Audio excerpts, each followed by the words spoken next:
আচ্ছা, আমাদের ইন্ডিয়ান রেলওয়ের দ্বারা নির্মিত এই ভারতীয় রেল স্টেশনের যে পরিবেশ, সেই নিয়ে আপনার কি মতামত? দেখো, ভারতবর্ষের রেল স্টেশনগুলো খুব বড় আজব।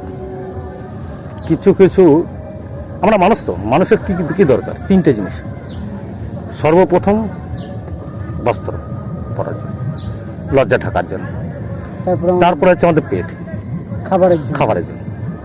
তৃতীয়ত আমার স্বাস্থ্য, আমার যদি স্বাস্থ্যটা ভালো থাকে তবে তো।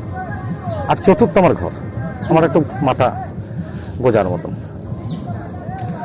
তা আজকে কাজের দিন সময় পড়েছে, এতে দেখবো একটা বাড়িতে যদি সদস্য 4 জন থাকে, তা 4 জনই ট্রাভেল করে কিন্তু করতেই হবে। এখন যা সময় রেল ছাড়া আমরা এগোতে পারছি না। কিন্তু রেল কি হয়েছে, সেই ব্রিটিশ টাইম থেকে শুরু হয়েছে। ব্রিটিশ যদি না থাকতো আমরা রেলে এখনো চাপতে পারতাম। আমাদের যা দশা ভারতবর্ষের, আমরা রেল কিন্তু তৈরি করতে পারতাম, রেল লাইন বিছাতে পারতাম না। তো যাক, ব্রিটিশ আমাদের একটা জিনিস তো দিয়ে গেছে, যে আমাদের রেলটা বিছিয়ে দিয়ে গেছে, যে আজকে আমরা এদিক থেকে ওদিকে যেতে পারছি।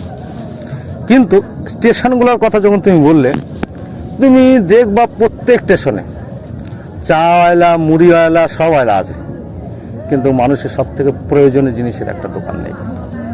কোনো স্টেশনে পাবো না। ওষুধের দোকান নেই, ঠিক কোনো স্টেশনে পাবো না। কোনো স্টেশনে একটা ওষুধের দোকান পাবো না। কিন্তু হ্যাঁ, 10টা চায়ের দোকান, 2টো পুরীর দোকান, 2টো ছোলা ভাজার দোকান, সব রকম পাওয়া। কিন্তু তুমি ওইটা পাবো, ওষুধের দোকানটা তুমি পাবো।